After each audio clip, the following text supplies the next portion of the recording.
अतीत का इंस्टाग्राम। लेखक विकास राजौरा। अर्जेश को देखते ही ऋचा को वो पल याद आ गए जब दोनों ने मर्यादा की हदें पार की। कहानी में आगे बढ़े इससे पहले अगर आप चैनल पर नए हैं तो प्लीज़ ढेर सारी कहानियां सुनने के लिए चैनल को सब्सक्राइब ज़रूर कर लीजिएगा। चलिए बढ़ते हैं आगे और सुनते हैं आज की कहानी। कन्वेंशन हॉल के घुटन भरे माहौल से निकलकर बाहर लॉन में आकर ऋता को थोड़ा आराम मिला। सिर हल्का करने को उसने सिगरेट सुलगाई। लाइटर की लपट में अतीत का बहुत कुछ था जो वो जला देना चाहती थी। ऋता के अतीत के कुछ पन्ने ऐसे थे जो सिर्फ एकांत में पढ़े जा सकते थे, वो भी धीमी आवाज में। अगर उन पन्नों की खबर आम हो जाती तो कहर हो सकता था। आज कन्वेंशन हॉल के अंदर उन खुफिया पन्नों का ही एक किरदार मौजूद था। ऋता को समझ में नहीं आ रहा था कि वो कैसे इस हालात को संभाले। मौका था ऋता के एनजीओ के अवार्ड फंक्शन का, जिसमें आज के युवा क्रिकेटर अर्जेश ठाकुर को भी यूथ आइकॉन अवार्ड दिया जाना था। अन्य सम्मानित सदस्यों के साथ अर्जेश ठाकुर भी मंच पर बैठा था। एनजीओ के कार्यकर्ता पूरे जोश के साथ कार्यक्रम का संचालन कर रहे थे, लेकिन दर्शक दीर्घा में सबसे आगे वीआईपी सीट पर बैठी ऋता अपने अतीत के कर्मों से जूझ रही थी। मंच पर बैठा अर्जेश ठाकुर जब किसी बात पर मुस्कुराता तो ऋता को लगता कि उसने ऋता को पहचान लिया है और उसे अतीत के वो खुफिया काले पन्ने सब याद आ गए हैं। लेकिन हकीकत कुछ और ही थी। अर्जेश ठाकुर मंच पर बैठा मंच संचालिका को ही देख रहा था और उससे आंखें चार करने का प्रयास कर रहा था।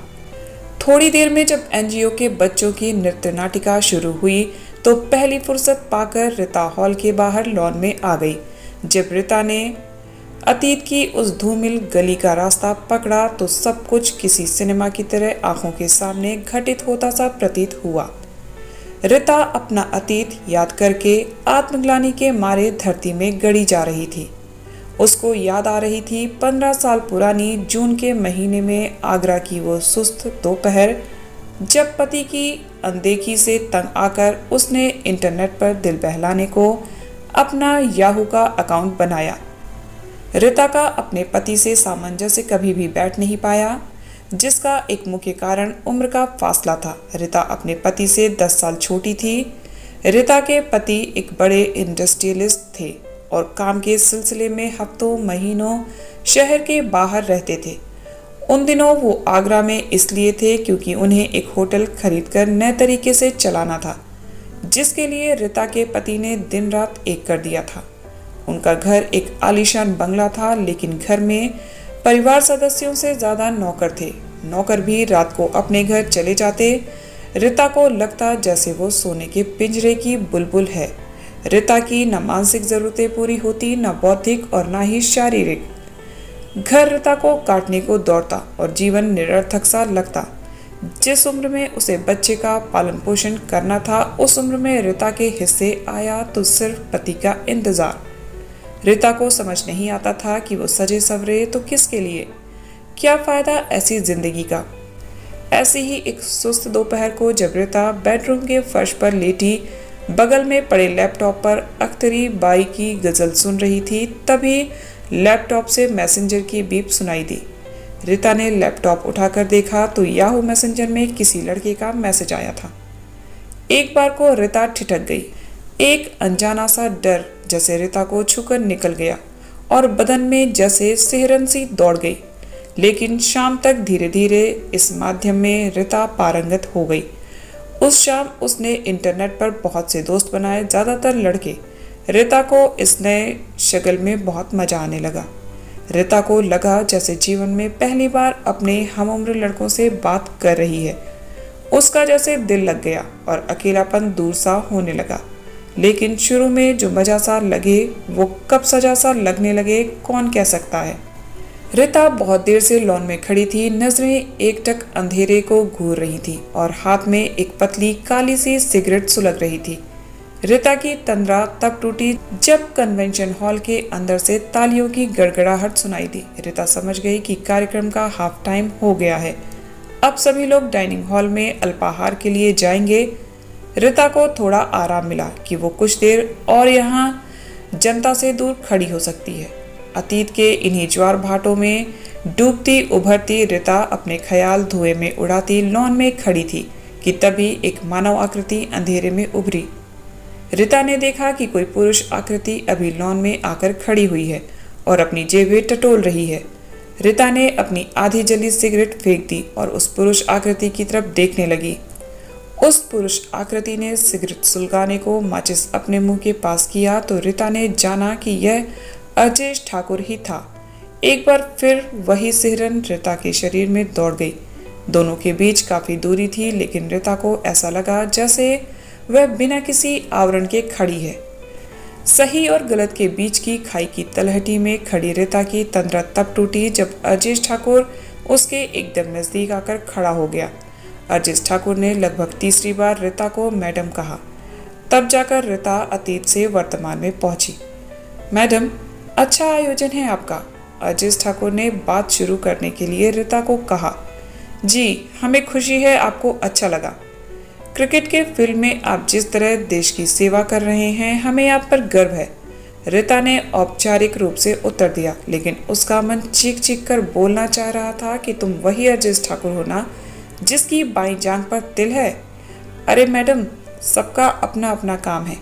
आप जैसे लोग सपोर्ट करते हैं तो हम खेलते हैं, अर्जेश ठाकुर ने मुस्कुराते हुए कहा। रीता को याद आ रही थी जून की वो दोपहर जब उसने याहू ईमेल चैट पर बात करते हुए हद पार कर दी। पति की अनदेखी से पागलपन की दहलीज पर पहुंच चुकी रीता ने हिम्मत करके अर्जेश ठाकुर को अपने घर आगरा आने का न्योता दे दिया। अर्जेश उन दिनों चंडीगढ़ में इंजीनियरिंग कर रहा था और एक इंटर यूनिवर्सिटी टूर्नामेंट के लिए आगरा आने वाला था। रीता का दिल दहशत में भी था और एक मस्ती की लहर भी मन में दौड़ रही थी। इंटरनेट पर अनजान लड़के से दोस्ती तो कर ली, लेकिन अनिष्ट की आशंका से थोड़ा डर भी था। लेकिन रीता ने सोचा जितनी दुर्गति में वो है उससे बुरा और क्या हो सकता है। उस रात रीता का पति से किसी कारण बहुत बुरा झगड़ा हुआ और वो अगली सुबह टूर पर निकल गए। नौकरों से पता चला कि इस बार पति का टूर 15 दिन का होने वाला है। अर्जेश से हुई बात को रीता भूल गई थी कि एक दिन सुबह सुबह वो उसके घर पर आ धमका। अर्जेश ठाकुर सुडौल शरीर और हंसमुख व्यवहार का लड़का था। उससे बात करके रीता को बहुत अच्छा लगा और उसने अर्जेश को अपने घर पर ही रहने का न्योता दे दिया। नौकर से बोलकर अर्जेश का सामान गेस्ट रूम में रखवा दिया और नौकर को 1 हफ्ते की छुट्टी दे दी। अर्जेश टूर्नामेंट के लिए हफ्ते भर आगरा में था। दिन में वो मैच खेलता और शाम होते रीता के घर आ जाता। दोनों के बीच खूब गप्पे, खूब हंसी मजाक होता। रीता दिन भर अर्जेश के लिए एक से एक पकवान बनाकर रखती। दूसरे दिन के बाद अर्जेश गेस्ट रूम के बजाय रीता के बेडरूम में सोने लगा। करीब करीब 6 दिन अर्जेश ने रीता को वो सारे सुख दिए जो एक पति से अपेक्षित होते हैं। दोनों एक दूसरे के शरीर का एक एक कोना किसी नक्शे की तरह जानने लगे थे।